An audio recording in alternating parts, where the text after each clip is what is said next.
Olá, sejam muito bem-vindos. Hoje nós vamos mergulhar em uma passagem que à primeira vista parece bem simples, quase um pequeno episódio na jornada de Jesus. Estou falando do encontro dele com um leproso, lá em Mateus capítulo 8, nos versículos de 1 a 4.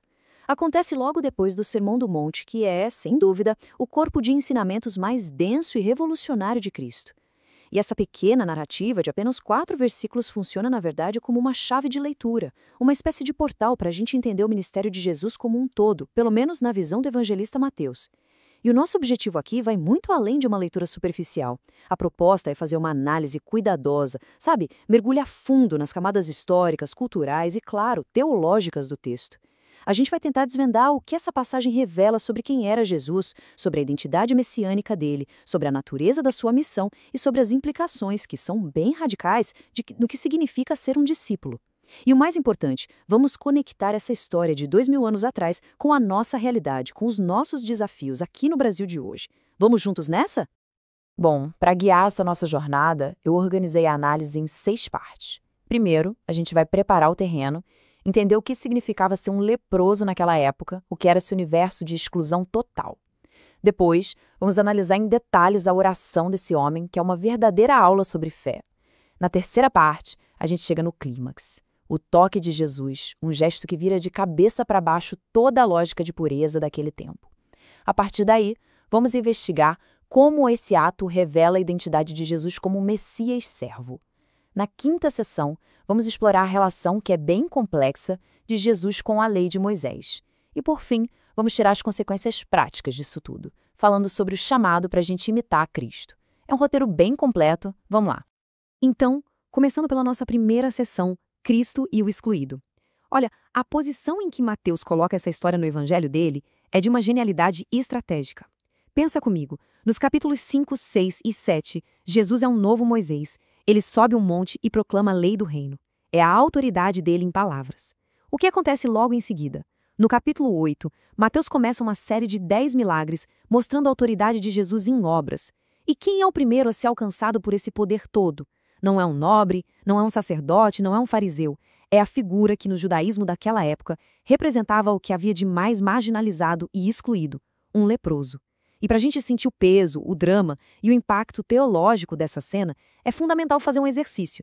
A gente precisa deixar de lado a nossa ideia moderna do que é a lepra, a hanseníase, e tentar entrar no universo de 2000 anos atrás. A condição que a Bíblia descreve era muito, mas muito mais do que uma doença de pele. Era uma categoria que, na prática, apagava a identidade e a existência de uma pessoa. É lá na Torá, especificamente no livro de Levítico, que a gente encontra a base para entender essa condição.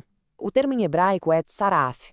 Quando traduziram o Antigo Testamento para o grego, na Septuaginta, usaram a palavra lepra. Mas olha que interessante, esse termo não era exatamente a hanseníase que conhecemos hoje. Era um termo guarda-chuva que incluía várias doenças de pele, mofo em tecidos e até em paredes de casas. A questão central não era o medo do contágio físico, mas a pureza ritual. A tsaraf tornava a pessoa, o objeto ou a casa impuro cerimonialmente. E as consequências disso eram brutais. Ser diagnosticado com tsaraf era como receber uma sentença de morte civil. A pessoa era obrigada a viver o seu próprio funeral em vida, rasgar as roupas, não pentear o cabelo. Ela era expulsa da comunidade, obrigada a viver fora do acampamento, longe da família, do trabalho e, o que era mais terrível, longe do templo, que era o lugar da presença de Deus. Era um morto-vivo. A única função social que restava era gritar a própria desgraça: impuro, impuro, para que os outros, os puros, mantivessem distância. Era a definição de um pária. Esse conceito de impureza ritual é a chave de tudo aqui. Não tem a ver com falta de higiene, nem era necessariamente um castigo por um pecado específico, embora muita gente pensasse assim. Era, antes de tudo, uma categoria teológica. O mundo era visto como esferas de santidade, como a gente vê nesse diagrama. No centro de tudo, o Santo dos Santos, o ponto máximo da presença de Deus. Em volta, o templo, a cidade de Jerusalém, a terra de Israel. A impureza ritual, como a do leproso, jogava a pessoa para fora de tudo isso, para a periferia mais distante desse universo simbólico, para o caos, para longe da ordem e da presença de Deus. Então, quando aquele homem rompe as barreiras e se aproxima de Jesus, o que ele está pedindo é muito mais do que a cura para uma doença de pele. Ele está clamando pela restauração da sua humanidade. Ele quer ser reintegrado à sua família, à sociedade, à aliança com Deus. Perceba que ele não pede para ser curado, mas para ser purificado, tornado limpo. É um grito pela recriação da sua identidade, pela reversão da sua morte social e espiritual. A gente pode até organizar essa exclusão total em 5 dimensões que se conectavam. A exclusão física, banido de casa e da cidade. A exclusão social, perdia todos os laços com a família e os amigos. A exclusão econômica, não podia trabalhar, vivia de esmolas. A exclusão religiosa, que era a pior de todas, proibido de ir ao templo, de participar do culto. E por fim, a exclusão psicológica, o peso esmagador do estigma, da vergonha, do autodesprezo, de se sentir amaldiçoado por Deus. Quando a gente entende tudo isso, a escolha de Mateus de começar por aqui fica ainda mais poderosa. Ele não inicia as obras de Jesus com um milagre popular ou fácil. Ele começa com um ato que bate de frente com a estrutura mais profunda de exclusão da sua sociedade. É como se fosse uma declaração de missão, um manifesto do reino de Deus. O reino que Jesus inaugura começa justamente ali, onde o mundo e a religião oficial tinham dito que era o fim da linha para um ser humano. Resumindo então essa primeira parte, o leproso era o retrato da marginalização. Ele encarnava a morte em todas as áreas da vida. E a decisão dele de furar o bloqueio e ir até Jesus não foi só um pedido de ajuda. Foi um ato de fé desesperado e de uma coragem imensa que desafiou todas as regras sociais e religiosas. Ele não buscava apenas saúde, ele buscava a vida de volta, em sua totalidade. E essa aproximação corajosa nos leva direto para a nossa segunda sessão, a fé que se submete. Agora, a gente vai colocar uma lupa sobre a oração do leproso. São pouquíssimas palavras, mas de uma profundidade teológica impressionante. Vamos ver como essa súplica tão humilde é um corretivo poderoso para algumas distorções da fé que a gente vê por aí, especialmente no cenário religioso brasileiro, que às vezes transforma a oração numa espécie de exigência ou barganha com Deus. A oração começa com um título, Kyrios, que a gente traduz como Senhor. E aqui, comparar os evangelhos nos dá uma pista valiosa. No evangelho de Marcos, que provavelmente foi uma das fontes de Mateus, o leproso não usa esse título. Mateus faz questão de colocar. Por quê? Porque um dos grandes projetos de Mateus é apresentar uma cristologia elevada. Ou seja, ele quer enfatizar o tempo todo a divindade e a autoridade de Jesus. Ele usa a palavra Kyrios mais 80 vezes. E não é só um senhor de respeito. Na Septuaginta, que era a Bíblia que os primeiros cristãos liam, Kyrios era a palavra usada para o nome sagrado de Deus, YHW.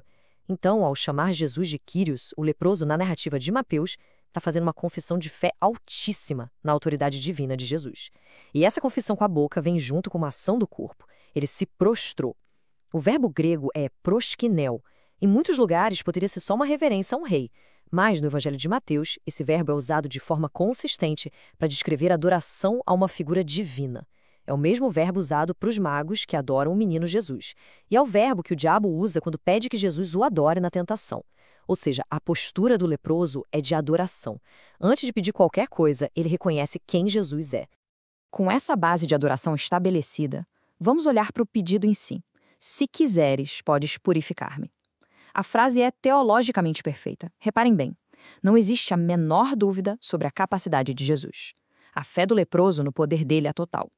O verbo grego para podes é dynasai, da mesma raiz de dynamis, de onde vem a nossa palavra dinamite. Ele acredita que Jesus tem um poder explosivo, transformador. A única condição, a única variável, não está no poder de Jesus nem na fé dele, está na soberana vontade de Cristo. Se tu quiseres. É exatamente aqui que a gente pode fazer um contraste importante com algumas ideias que circulam bastante no Brasil, às vezes chamadas de teologia da prosperidade ou confissão positiva. Nessas visões, muitas vezes a confiança parece estar na força da fé da pessoa, e o foco é a necessidade humana que precisa ser atendida como um direito. A postura se torna de exigência. Eu determino, eu declaro a bênção. A fé do leproso é o oposto disso. É uma fé que sabe a diferença entre confiança e presunção. É uma fé que se ancora na pessoa de Cristo e se curva humildemente à vontade dele, que é sempre boa, perfeita e agradável. E o modelo final e definitivo dessa fé submissa, que adora antes de pedir, é o próprio Cristo. A oração do leproso lá no começo do ministério é um eco profético da oração de Jesus no ponto mais alto da sua jornada, no Getsêmani. Meu Pai, se for possível, afasta de mim este cálice, contudo, não seja como eu quero, mas sim como tu queres. A fé que agrada a Deus, segundo Mateus, não usa Deus como um meio para conseguir coisas, mas o adora como fim em si mesmo, confiando que a vontade dele é sempre o bem maior. Então, para fechar esta segunda sessão, podemos dizer que a fé do leproso é um modelo para todo cristão. Ela começa com adoração, reconhecendo Jesus como Kyrios, Senhor. Ela confia totalmente no poder, na dinamis de Jesus para fazer o impossível. E o ponto crucial, ela se entrega com humildade à vontade soberana dele, encontrando paz não na resposta que vai receber, mas na pessoa de quem recebe o pedido. Bom, a gente já viu a condição terrível do leproso e a fé exemplar que ele demonstrou. Agora a gente chega no coração da história, na resposta de Jesus. E essa resposta vem em duas partes, um gesto e uma palavra. E o gesto, o toque, é talvez a coisa mais radical, mais chocante e mais cheia de teologia de toda a passagem. Vamos explorar juntos esse toque que transforma. Para a gente ter uma dimensão da força desse gesto de Jesus, precisamos voltar na lógica da pureza ritual que o livro de Levítico estabelecia. Nesse sistema, a santidade era protegida pela separação. A impureza era vista como contagiosa. A lei era clara. Se uma pessoa pura tocasse em algo impuro, um corpo morto ou um leproso, por exemplo, a impureza passava para ela, o puro se tornava impuro.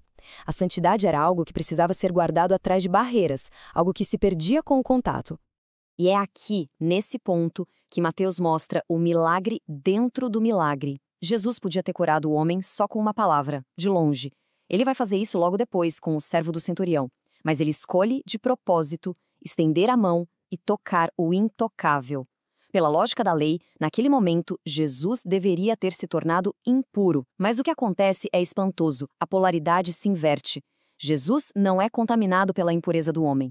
Pelo contrário, a santidade de Jesus contamina o homem e o purifica. A santidade de Jesus não é frágil, não é defensiva. É uma santidade forte, expansiva, que parte para o ataque e transforma a realidade. E logo depois do gesto que transforma, vem a palavra que cria. A resposta de Jesus para o "se quiseres" do leproso é direta, cheia de compaixão e autoridade. Quero. Em grego, telo. Essa palavra abre uma janela para o coração de Deus. A vontade de Deus não é a doença, a exclusão, o sofrimento. A vontade de Deus em Cristo é a restauração, a inclusão, a vida. E logo em seguida a palavra de poder, ser limpo, kataristete. É uma ordem divina que faz acontecer aquilo que ela diz no exato instante em que é dita. Não é um desejo, é um decreto que recria a vida daquele homem. E o que isso quer dizer para nós, para a igreja no Brasil hoje? As implicações são enormes. Primeiro, somos chamados a rejeitar todo tipo de hierarquia de pureza que a gente cria, às vezes sem perceber nas nossas comunidades, julgando quem é digno ou seguro para se aproximar. Segundo, somos chamados a imitar a compaixão de Cristo, que não fica esperando a pessoa se consertar para depois recebê-la, mas vai até ela na sua impureza para purificá-la. A igreja não pode ser uma fortaleza isolada, se protegendo do mundo. Pelo contrário, ela deve ser um centro de distribuição da graça e da santidade de Cristo. Isso significa valorizar a pessoa com sua dor e sua história, muito mais do que os nossos rituais e os nossos medos.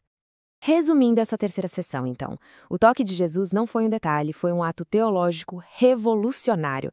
Ele vira de ponta cabeça a lógica da contaminação do Antigo Testamento. Com Jesus, a santidade é que se torna contagiosa. Sua santidade, que é ativa e cheia de compaixão, não foge da impureza, mas vai ao encontro dela para redimir, curar e restaurar.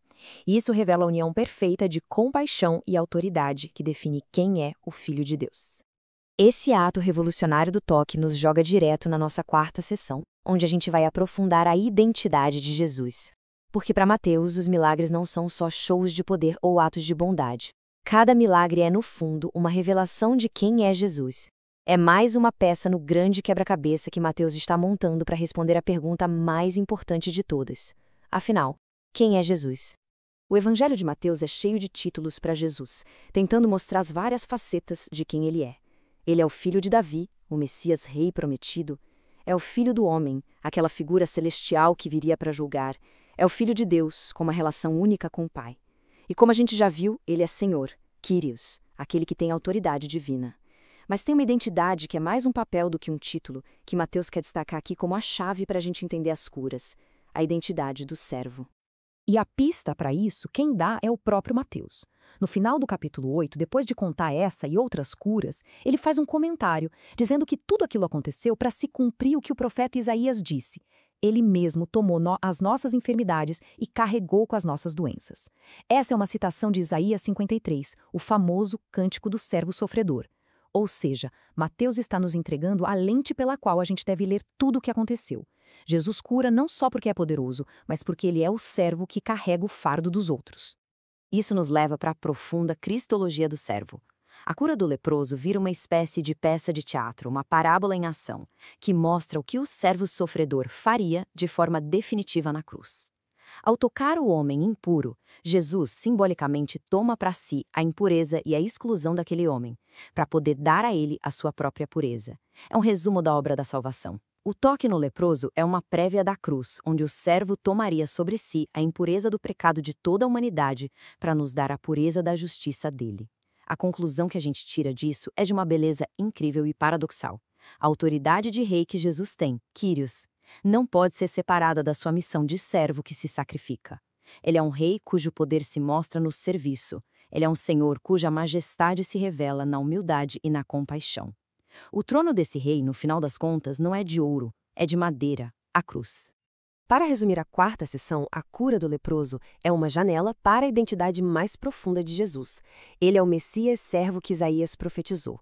A autoridade soberana dele, que o leproso reconheceu ao chamá-lo de Quírios, não é usada com força ou de longe, mas através do serviço compassivo, tomando para si as dores, as doenças e a exclusão daqueles que ele veio salvar. Bom, o ato de Jesus tocar o leproso levanta uma pergunta importante. Com isso, ele estava desrespeitando ou cancelando a lei de Moisés, a Torá. Para o evangelista Mateus, que escrevia principalmente para um público judeu, essa era uma questão seríssima. E a resposta que ele nos dá é que Jesus não veio para abolir a lei, mas para cumpri-la, de um jeito que revela o seu propósito mais profundo. A chave para a gente entender a relação de Jesus com a lei, aqui nessa passagem, está na ordem que ele dá para o homem que acabou de ser purificado, lá no versículo 4. Depois de fazer algo que, superficialmente, parece quebrar a lei, o que Jesus manda ele fazer? A resposta pode parecer, de início, bem surpreendente, até contraditória. Jesus diz o seguinte: olha, não conte a ninguém, mas vá, mostre-se ao sacerdote e apresente a oferta que Moisés determinou. Vamos analisar esse processo. O passo 1 é a cura em si, que acontece pela graça e pelo poder de Jesus. É um ato messiânico. Mas o passo 2 é a submissão à lei.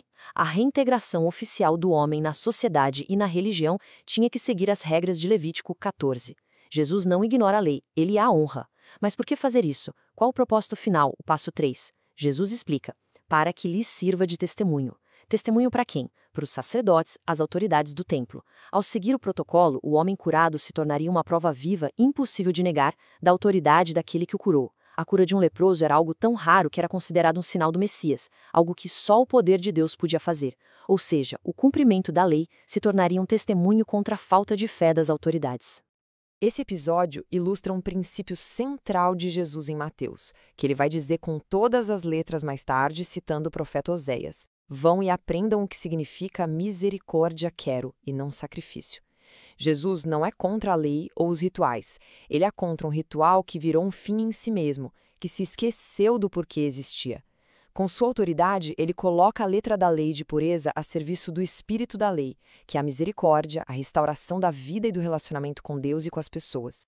Concluindo esta quinta sessão, então, a gente vê que Jesus não se coloca contra a lei, mas como o Senhor da lei. Ele a cumpre de forma perfeita, não por uma obediência cega, mas por viver o propósito mais profundo dela, a compaixão e a restauração do ser humano.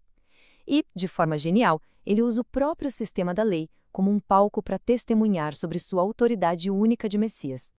E agora, a gente chega na nossa última sessão, a mais prática de todas, o discipulado do servo.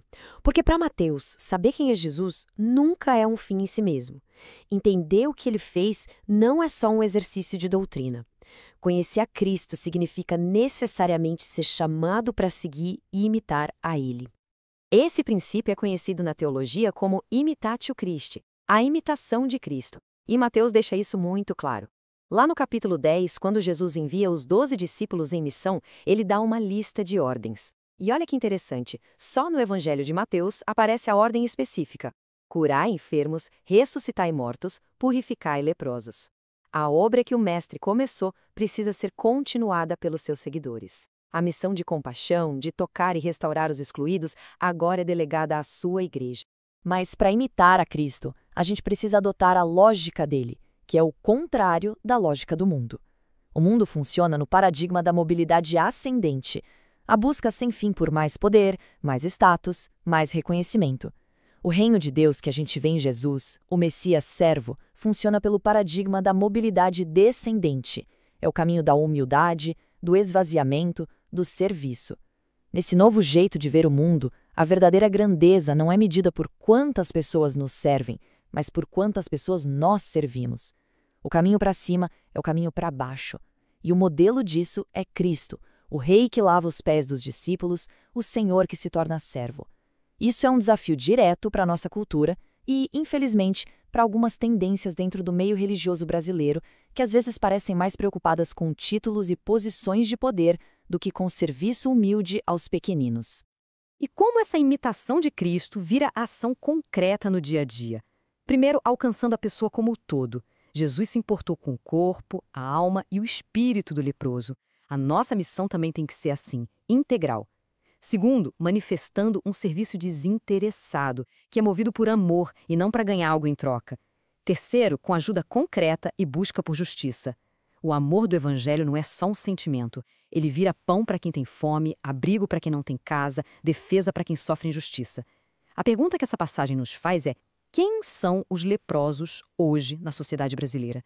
São os moradores em situação de rua, que a gente finge que não vê, são os dependentes químicos tratados como lixo, são os refugiados tentando recomeçar a vida, são as pessoas com transtornos mentais que sofrem em silêncio. A Igreja de Cristo é chamada a estender a mão a eles, não com a arrogância de quem tem todas as respostas, mas com a humildade do servo e o toque transformador do Mestre. Para fechar essa última sessão, a cura do leproso é muito mais que um milagre. É uma lição de discipulado. Crer em Jesus como Messias servo nos chama a uma vida de imitatio Christi. Isso exige que a gente abra mão da lógica do mundo e adote a lógica da humildade, da mobilidade descendente. E nos envia para uma missão de compaixão que tenha coragem de quebrar barreiras e tocar os intocáveis da nossa geração. E assim a gente chega ao final da nossa análise. Nós viajamos por esses 4 versículos de Mateus 8 e vimos como essa pequena história é um resumo poderoso de todo o Evangelho. Ela mostra de forma brilhante a mensagem de Mateus sobre quem é Jesus, qual é a sua missão e o que significa seguir os seus passos. Se a gente pudesse resumir as lições mais importantes dessa passagem, seriam estas 4. Primeiro, saber quem é Cristo não é uma doutrina abstrata, é algo prático que define a nossa missão no mundo. Segundo, a fé de verdade, como a do leproso, reconhece o poder de Deus, mas se submete humildemente à vontade dele. Terceiro, a santidade cristã, como a de Jesus, não é excludente, mas inclusiva, compassiva e transformadora. E quarto, a medida de grandeza no reino de Deus não é o poder, é o serviço. E assim, a gente termina não com uma resposta pronta, mas com uma pergunta que precisa ficar ecoando na nossa mente e no nosso coração. Olhando para a nossa realidade, para as nossas cidades, para o nosso Brasil, quem são os leprosos que Cristo, o Messias servo, está nos chamando, como indivíduos e como igreja, a tocar com a sua graça, a sua verdade e o seu amor transformador hoje? Que a reflexão sobre essa passagem nos desafia a ir além da teoria e a viver o Evangelho do Reino com coragem. Para quem quiser estudar mais, sugiro ler toda a seção de milagres de Mateus 8 e 9, comparar essa história com as versões de Marcos 1 e Lucas 5 e ler com calma os cânticos do servo em Isaías. Muito obrigada pela atenção e que esta análise nos inspire a seguir mais de perto os passos do nosso Mestre Senhor.